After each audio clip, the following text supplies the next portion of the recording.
Gerald Brosseau Gardner is widely regarded as the father of modern witchcraft for founding Wicca, a contemporary pagan religion that vitalized witchcraft as a spiritual practice. His life, marked by colonial adventures, occult exploration, and anthropological curiosity, culminated in the nature-based initiatory religion that has influenced millions worldwide. Gardner's development of Wicca was profoundly shaped by figures like Aleister Crowley, Margaret Murray, as well as esoteric traditions such as Freemasonry and the Hermetic Order of the Golden Dawn. In this video, we explore Gardner's life, his creation of Wicca, some little-known obscure facets of his magical practices, the key influences that shaped his work, and his lasting impact on modern paganism and witchcraft.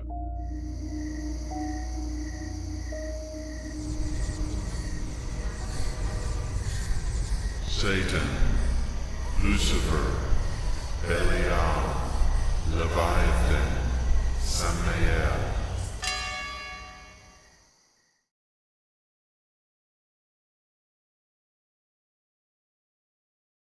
Born on June 13, 1884, in Blundellsands, Lancashire, England, into a wealthy merchant family, Gerald Gardner suffered from asthma, prompting his parents to send him abroad with his nanny, Josephine Maccombie, at age 4. His travels to Portugal, what would become Sri Lanka, and Malaya, now Malaysia, exposed him to diverse cultures and spiritual practices, igniting a lifelong fascination with the occult.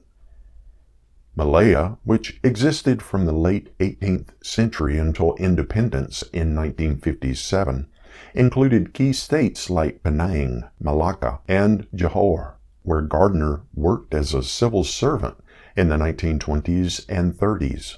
Gardner's formal education was minimal, but his autodidactic nature led him to study anthropology, folklore, and esotericism, laying the groundwork for Wicca. An obscure fact about Gardner's early years is his amateur archaeological work in Malaya during the 1920s. Excavations at sites like Johor Lama, documented in Philip Heselton's Witch Father from 2012, deepened his interest in ancient rituals and artifacts, especially the Malay Keris dagger, which he believed to house a spirit or possessed magical qualities. It is crafted by a skilled blacksmith who performs rituals to infuse the blade with supernatural energy. This fascination later influenced the Wiccan athame, a ritual knife central to Gardnerian ceremonies. His time in Malaya also introduced him to shamanic practices such as spirit possession, which informed his later emphasis on ecstatic ritual experiences.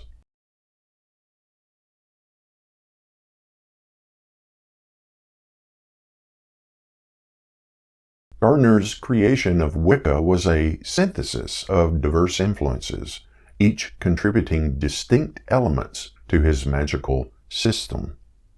The controversial occultist Aleister Crowley, known as the Great Beast, was a significant influence on Gardner. The two met in 1947, when Gardner briefly joined Crowley's Ordo Templi Orientis, or OTO.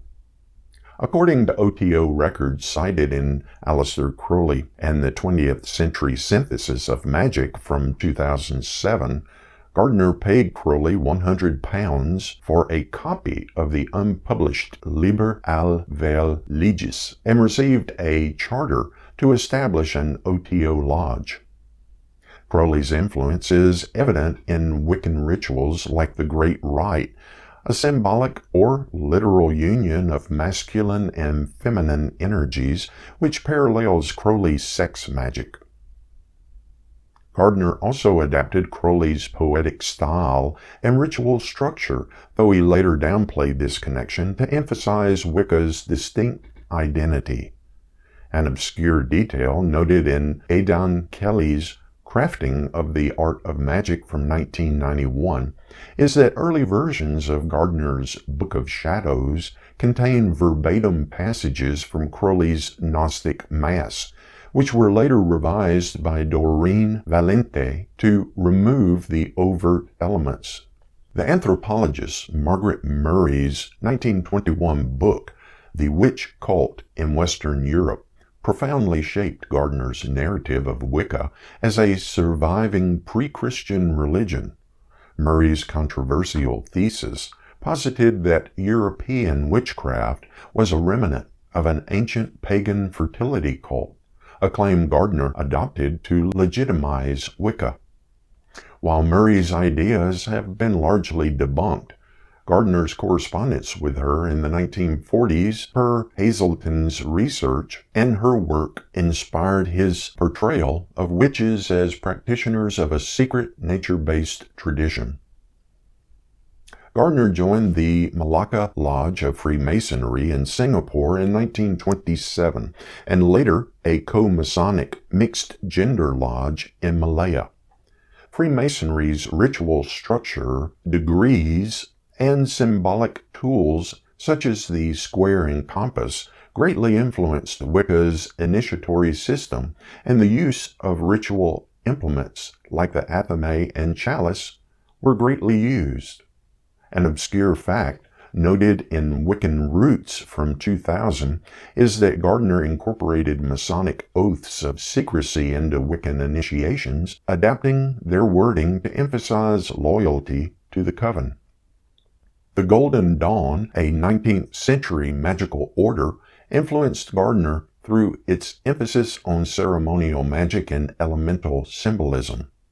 Gardner studied its texts, including Israel Regardie's The Golden Dawn from 1937, and incorporated its four-element framework, earth, air, fire, and water, into Wiccan rituals.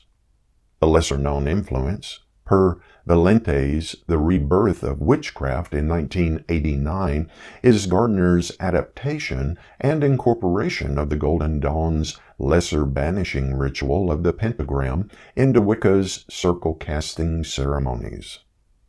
Gardner drew inspiration from Charles Leland's Aradia, or the Gospel of the Witches from 1899, which described an Italian witch cult centered on the goddess Diana.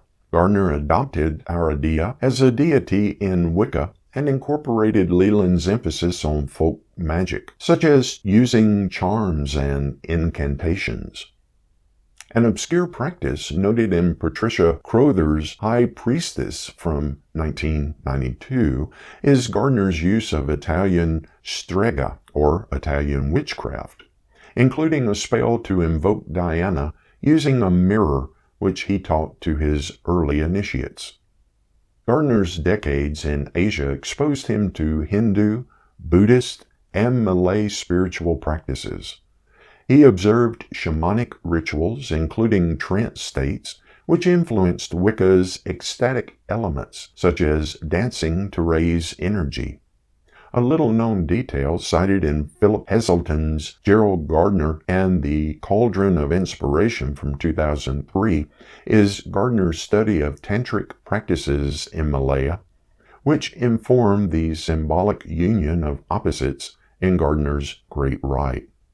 These influences, combined with Gardner's anthropological curiosity, shaped Wicca into a unique synthesis of ancient and modern esoteric traditions.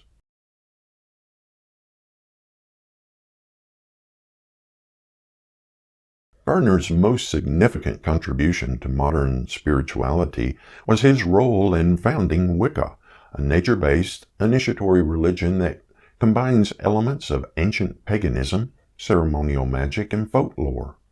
The origins of Wicca are closely tied to Gardner's alleged initiation into the coven of hereditary witches in 1939, an event that has been both celebrated and scrutinized by scholars and practitioners alike.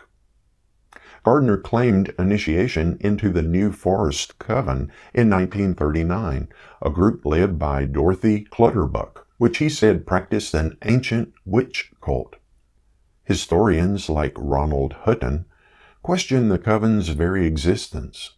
An obscure detail from Heselton's research suggests Clutterbuck's spiritualist seances during the 1930s may have deeply inspired Gardner's narrative. By the 1940s, Gardner began formalizing Wicca, initially spelling it Wicca. His 1949 novel, High Magic's Aid, veiled Wiccan rituals as fiction due to the Witchcraft Act of 1735, which criminalized witchcraft claims until it was repealed in 1951. An obscure artifact from this period is Ye Book of Ye Art Magical, a handwritten manuscript Gardner circulated among early initiates, now housed in the Museum of Witchcraft and Magic in Boscastle, Cornwall. This prototype Book of Shadows includes cryptic references to a witch's Bible, suggesting Gardner believed in a lost sacred text. His 1954 book, Witchcraft Today, introduced Wicca to the public, presenting it as a surviving pagan religion and sparking widespread interest.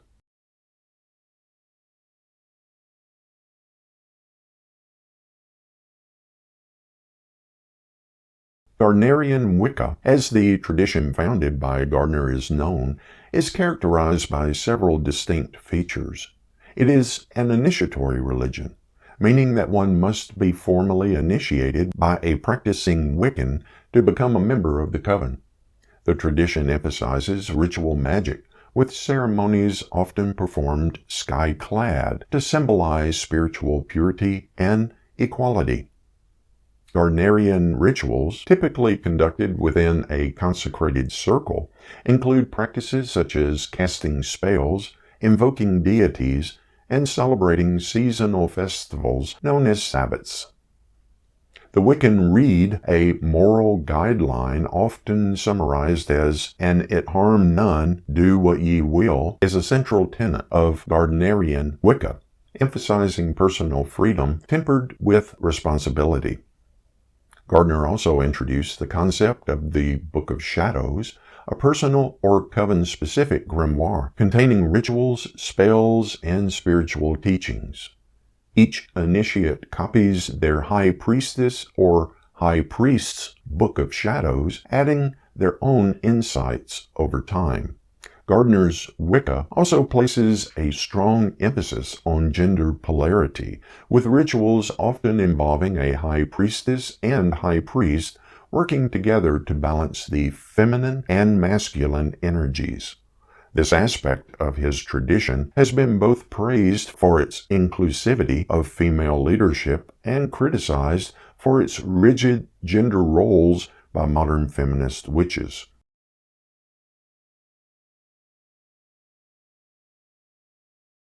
Gardner's magical practices were eclectic and experimental, reflecting his diverse influences.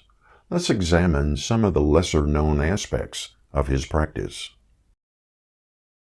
Gardner used a knotted cord or witch's ladder for binding spells and measuring magical circles. Per Valente's papers cited in Dorian Valente, Witch, 2016, he claimed this practice derived from a Malay shamanic ritual for trapping spirits. Gardner employed a unique set of prophetic symbols for scrying and spell work. Distinct from Norse runes, these witches' runes were allegedly taught by the New Forest Coven, but fell out of use as tarot became more popular in Wiccan circles. Gardner led coven experiments in astral travel, guiding initiates to project consciousness into the Wiccan realm, also known as the Summerland, representing a spiritual afterlife or resting place for the souls of the deceased. It is often described as a realm of peace, beauty, and natural harmony where souls go to rest, reflect, and prepare for reincarnation or further spiritual evolution. These astral sessions employed chanting and visualization, which was adapted from blending Eastern and Western esoteric traditions. Gardner crafted sigil-inscribed talismans based on planetary correspondences inspired by 3 books of occult philosophy, a foundational text of Western esoterics, written by Heinrich Cornelius Agrippa von Nettelsheim, a 16th century German philosopher, physician, and occultist.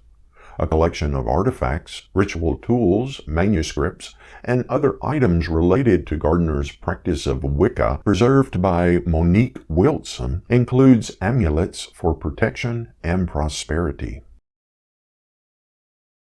Gardner experimented with a sensory deprivation device called the witch's cradle, suspending practitioners in a harness to induce visions. Aidan A. Kelly's Crafting the Art of Magic suggests this was inspired by shamanic practices and limited to Gardner's inner circle. Gardner's claim of an ancient witch cult has been challenged by scholars who argue Wicca is a 20th century creation. The New Forest Coven's history is dubious, with Clutterbuck's spiritualist activities providing only tentative support. Crowley's influence also sparked controversy, with critics accusing Gardner of plagiarizing Crowley's rituals. An obscure letter from Gardner to Valente, cited in Witch Father, defends his use of Crowley's work as inspiration, not theft, highlighting their complex relationship. The sky-clad practice, where rituals are performed in the nude, drew criticism for potential exploitation. A 1950s initiate's account, quoted in Kelly's work, reveals Gardner justified sky-clad as a test of trust, though some found it coercive. Modern Wiccans often make sky-clad optional, reflecting the continuing evolution of Wiccan practices.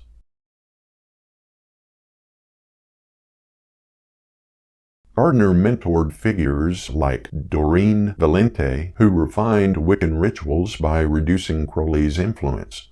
An obscure riff in 1957, detailed in Valente's The Rebirth of Witchcraft, arose over Gardner's authoritarian Wiccan laws, which limited female leadership roles. Gardner also collaborated briefly with Alex Sanders, founder of the Alexandrian Wicca, initiating him in 1963. Gardner died on February 12, 1964, of a heart attack aboard a ship traveling from Lebanon. His magical artifacts, including his Book of Shadows, were bequeathed to Monique Wilson and later sold to the Museum of Witchcraft. A lesser-known letter from 1963 expresses Gardner's hope that Wicca would heal the earth, this revealing what may have been an environmentalist vision.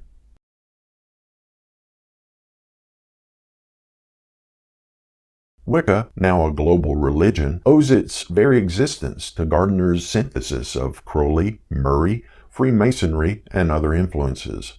His nature-based spirituality aligns with environmental movements, while his goddess worship inspired feminist spirituality.